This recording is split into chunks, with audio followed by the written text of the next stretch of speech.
Olá, tudo bem com você? Eu sou a Gabriela Frontini e está começando Identidade, o seu programa de boas conversas. Quando a vida muda de repente, muitos se perguntam como continuar sonhando. A nossa convidada cresceu ativa, cheia de energia e, claro, com muitos sonhos. Ainda na infância, ela enfrentou um grande desafio que mudou a sua vida. Foram experiências que exigiram resiliência e força. Hoje, a Beatriz Cruz compartilha a sua história e mostra que não há limite para conquistar os seus sonhos. E em 30 segundos ela vai estar aqui com a gente. O Identidade vai para um rápido intervalo e volta já já.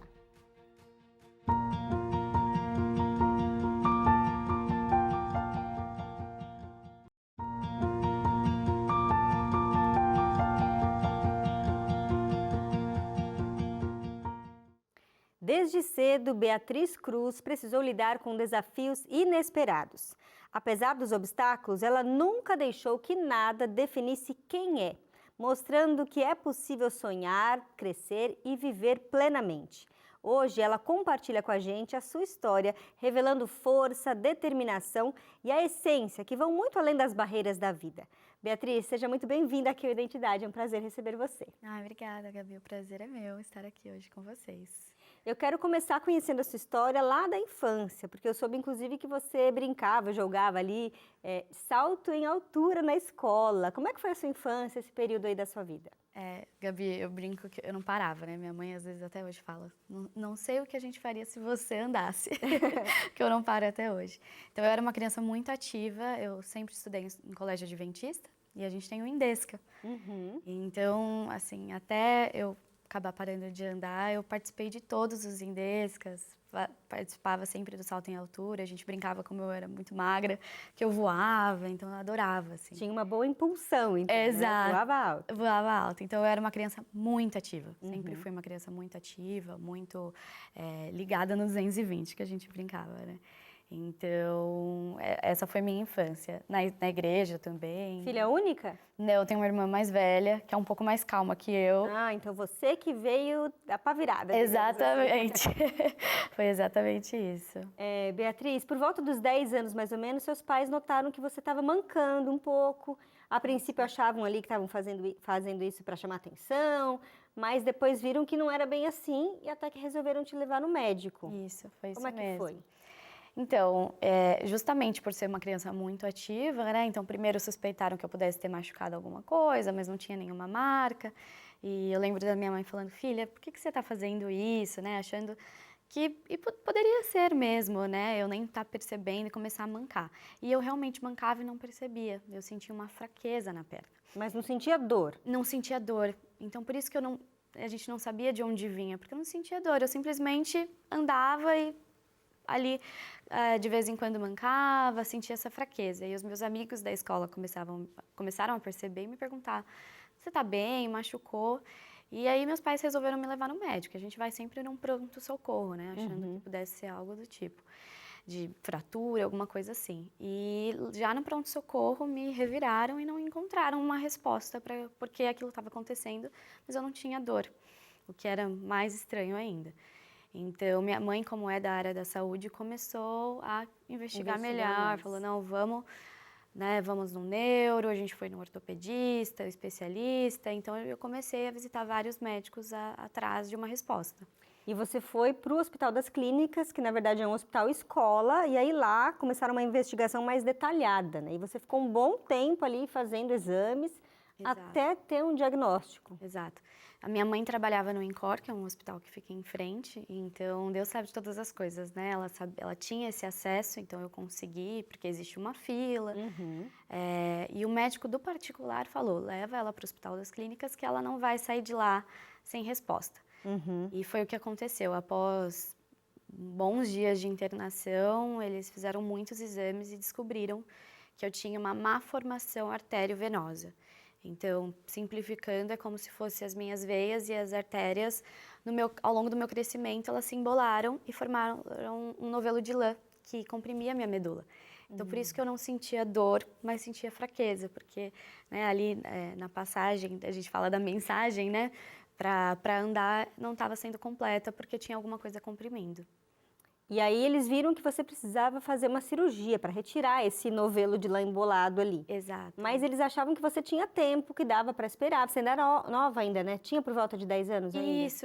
Esse processo são meses, né, ali que duraram mais ou menos. Então, eu estava chegando, acho que eu já tinha 11 anos, mas não tinha evoluído.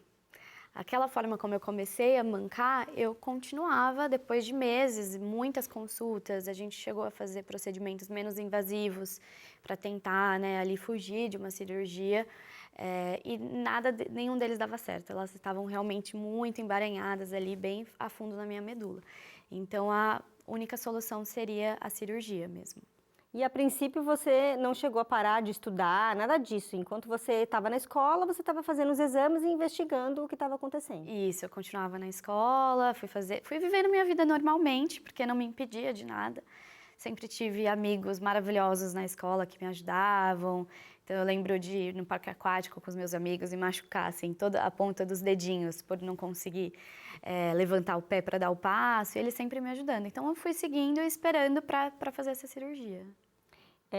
Beatriz, os médicos falaram que você precisava ali fazer a cirurgia para retirar isso, mas que você tinha um tempo. Você tinha noção da gravidade da situação? Não tinha. Hoje, parando para pensar, eu não tinha, assim.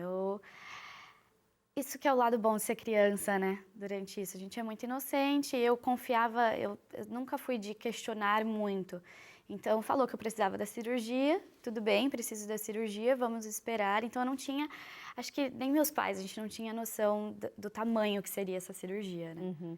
Isso até que eu ia perguntar, porque você comentou que a sua mãe é da área da saúde, talvez ela tivesse um pouco mais de informação, mas eles falaram que você ainda tinha tempo, você tinha um convênio médico, Sim. mas a cirurgia tinha que pagar um valor extra ali para a equipe que ia fazer, então vocês também entraram na fila do SUS, que é o Sistema Único de Saúde, para poder, quem sabe, o SUS custear essa parte que seria paga, era isso? Exato, exatamente. Como eu fui descoberta, o meu problema foi descoberto por um médico do SUS, então a gente tinha a opção de operar com ele, ou no SUS ou no particular. Só que a gente sabe, né, a gente ia ali às vezes nas consultas pré-operatórias e tinha gente esperando 7 anos para uma cirurgia, porque naquele momento não era urgente, a gente não tinha como saber se ia ser urgente ou não. Então, o médico deu essa outra opção pelo particular, onde tinha que pagar um valor, mas mesmo assim, eu precisaria de uma UTI para criança. E o meu convênio não tinha nenhum dos hospitais com essa UTI, então a gente teve que esperar ali aquele período de carência do convênio para fazer no particular. Apesar da minha mãe ser da área da saúde e ter mais noção, a gente não sabia como seria, né? E a gente estava ali confiando nos médicos e em Deus de que daria tudo certo no tempo certo. Bom, as pessoas estão te vendo aqui, né, na cadeira de rodas, e podem estar pensando, alguma coisa aconteceu. A Beatriz vai dar mais detalhes sobre essa cirurgia para a gente no próximo bloco, mas agora eu quero aproveitar para falar de um estudo que está preparado aqui pela Novo Tempo, que é o Código da Fé. Ele é feito completamente pelo WhatsApp, você vai explorar ali a Bíblia em vários temas, viu? Como ele acontece, por exemplo, após a morte, o que acontece, como será o fim de todo o sofrimento e muito mais. Eu quero mostrar aqui para você essa imagem, porque é um estudo personalizado de acordo com o seu perfil. Cada lição vai ser exclusiva para você e você pode começar agora mesmo. É só enviar Código da Fé para o WhatsApp 12982000062. Esse é o telefone da Esperança, essa que você viu aqui na imagem. A Esperança é a instrutora bíblica virtual com quem você vai estudar. Vou repetir o número para você. 12 é o DDD 982000062. Lembrando que ele é feito totalmente pelo WhatsApp, então você vai pegar o seu celular, mandar uma mensagem aí. Código da Fé para esse número que apareceu na sua tela, você vai receber esse material no seu WhatsApp e vai ali conversando com a Esperança, mantendo esse estudo bíblico com ela, tá bom? O Identidade vai para um rápido intervalo e volta em instantes com a continuação da história da Beatriz, que você está vendo aí, uma criança muito ativa, inclusive praticava esporte, só que começou a mancar, começou a ter uma certa dificuldade para andar, e investigou essa questão junto aos médicos e tudo mais, e a gente vai ver o desenrolar dessa história daqui a pouquinho. Não saia daí.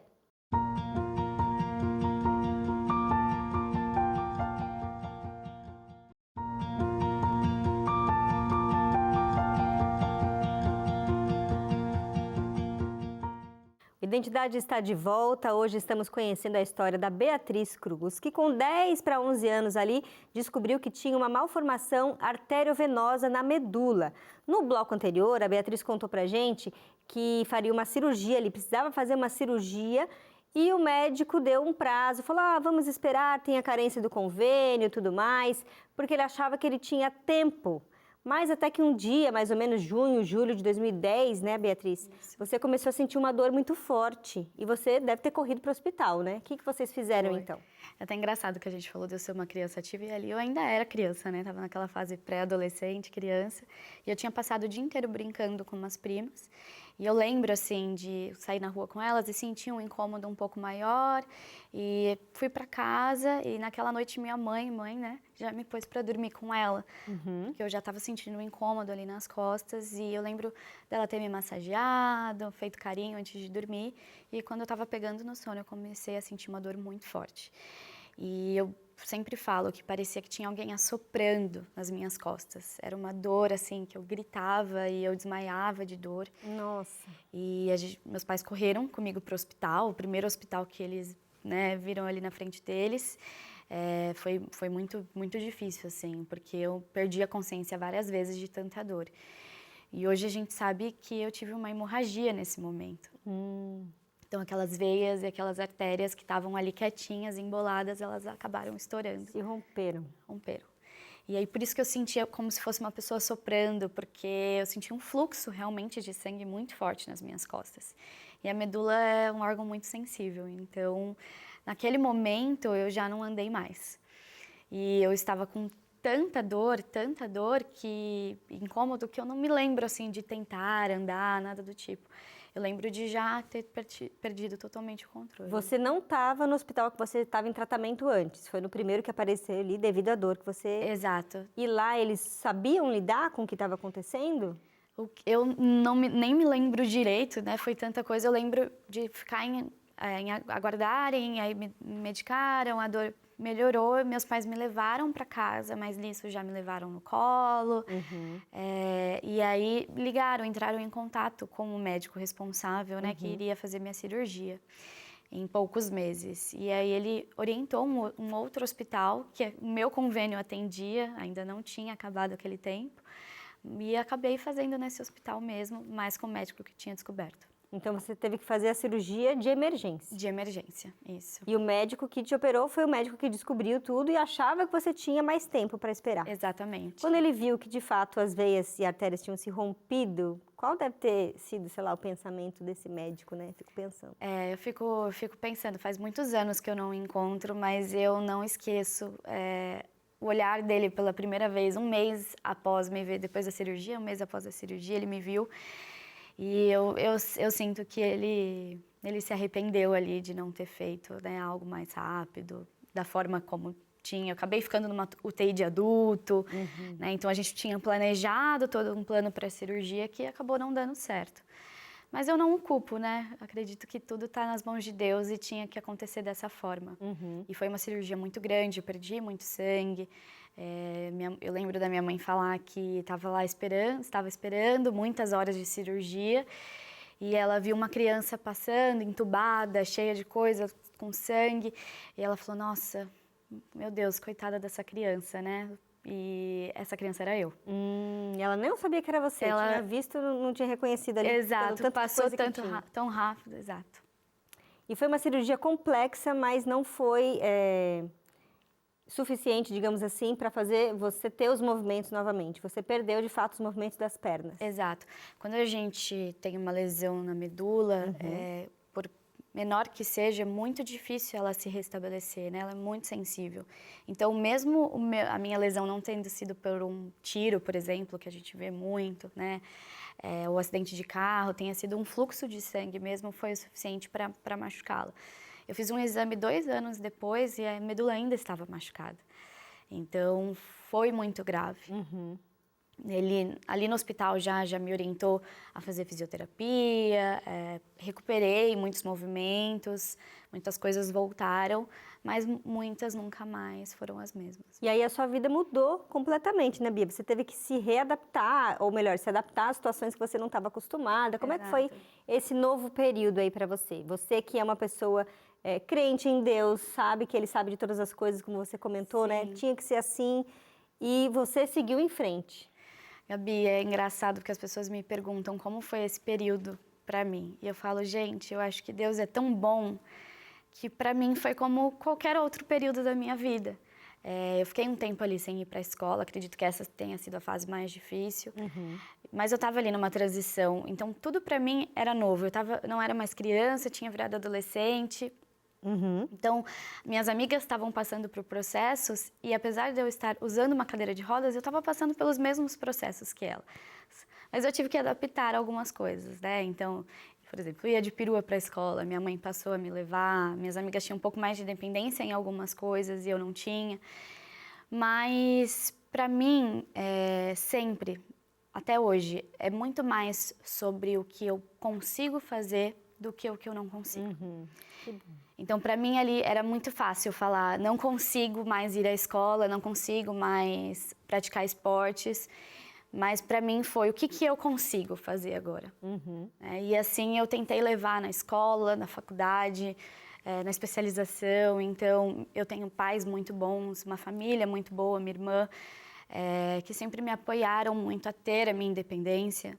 Sim. Então, ao longo da minha trajetória, foi crucial eu entender que Deus estava do meu lado e estava me dando coisas, Ele estava me dando oportunidade e não tirando. Então, uma das minhas músicas preferidas é a de Jó, que fala Deus me deu, né? E que Jó fala isso também, né? Deus me deu, Deus tomou, bendito seja o nome dele. Então, Ele me deu a capacidade de andar. E quando Ele me tirou, Ele me deu outras coisas também. Sim. Então, ao longo da minha vida, eu sempre tento achar, né? Graças a Deus o mundo está mudando, é um mundo mais acessível, porque a gente tem muitas barreiras físicas.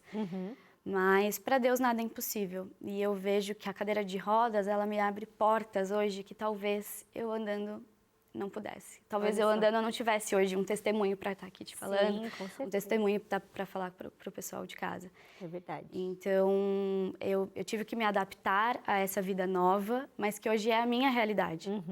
E é bonito de ver que você, como diz a Bíblia também, em tudo dai graças, porque essa é a vontade de Deus. Exato. E você conseguiu ver isso, né? Deus continuou cuidando de você. Não foi porque mudou um pouco sua condição que você blasfemou, falou, Deus não gosta de mim, porque agora eu tô assim. Não, você procurou sempre enxergar Deus cuidando de você. Exatamente. Como é que foi a escolha da profissão, Bia? Que você resolveu fazer odontologia, né? Exato. Eu gosto muito de falar de pessoas, então eu tinha várias opções ali, mas minha mãe da área da saúde e minha irmã fazia odonto, então eu já tinha ali um pezinho, e depois de visitar tantos médicos, tantos fisioterapeutas, eu realmente gostava de cuidar de pessoas, assim como as pessoas cuidaram de mim.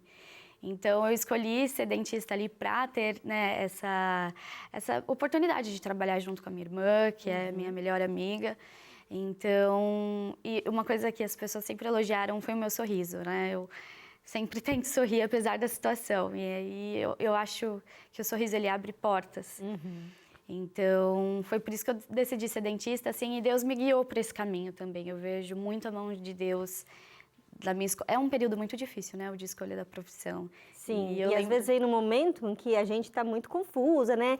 Depois ali da adolescência, a gente ainda não está totalmente maduro com as ideias, então é difícil, de fato, escolher. Muito. E eu tinha que escolher uma coisa que fosse acessível para mim, né, no sentido da cadeira de rodas mesmo. Então, foi Deus guiando, assim, para que isso acontecesse. Muito bom. E quando você olha para tudo que você viveu, tudo que você já conquistou, tudo que você passou, o que mais te surpreende em você mesma? Olha, eu acho que isso de virar a chave. Não é fácil estar numa cadeira de rodas e não é fácil enxergar o lado bom, não é fácil ter paciência, porque as pessoas precisam ter paciência com a gente em algumas coisas também. Não é fácil ser negada em restaurantes, ser negada em parques de diversão. Não é fácil você ter essas barreiras físicas. Mas eu acho que o que me surpreende é que acho que eu tenho um Deus tão bom que me dá tanta força que eu acabo passando pelos obstáculos, pelos desafios. E quando eu vejo, já passou, sabe? Foi sempre da melhor forma, como Ele tinha planejado. Então, isso que eu sou muito grata pelas pessoas que me rodeiam e por ter essa rede de apoio tão forte. Sim. A gente tem agora, gente, uma dinâmica aqui. Eu vou pegar uma caixinha. Existem muitas coisas, outras coisas ali que fazem parte da determinação e da força da Beatriz. E aqui dentro dessa caixinha existem algumas frases que eu vou pedir para ela completar a frase. Então, legal. Vamos lá, vamos ver o que a produção preparou aqui para nós. O que me diverte é... Estar com amigos, né? Estar ali com a família, com os amigos, a gente se divertindo, jogando. Isso é o que me diverte, com certeza. Gosta de estar com os amigos, então. Isso. Também adoro estar com os amigos. Se me deixar, a gente faz junta panela lá em casa todo sábado. Se deixar, eu faço todo sábado. Junta panela é quando a gente se junta, né? Junta as panelas um do outro e vai comer na casa de um. Isso é bem gostoso. A gente faz isso toda sexta nos pequenos grupos com os meus amigos. E aí ultrapassa ali o tempo. O tempo, né? Olha aqui. O que me surpreende é... Não sei qual câmera que eu mostro aqui.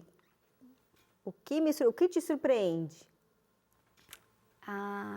São as misericórdias de Deus. Eu sempre fico surpresa como ele planeja tudo muito bem e como ele é misericordioso e bondoso, né, com a gente, mesmo às vezes a gente não acreditando ou não vendo saída, ele mostra um caminho. O que me motiva é... Ser feliz. Eu sei que para muitos é muito difícil, né, isso. Eu sou feliz, mas sempre quando eu acordo e tenho um dia bom, sei que vou ter ali um dia cheio de coisas para fazer, isso me motiva muito, a ser feliz. Isso é muito bom. Agora, próxima aqui, ó. O que te desafia? Eu mesma. Eu me desafio muito. Então, a ser sempre uma pessoa melhor, então é difícil, né, a gente lutar contra nós mesmos às vezes, mas isso sempre me desafia. E o desafio é algo muito bom, né? Se as coisas são muito fáceis, elas perdem o gosto, não tem tanta graça. Agora, quando você tem um desafio para conquistar, hoje eu quero fazer isso, ou sei lá o quê, aquilo te motiva, né? Muito, muito, com certeza.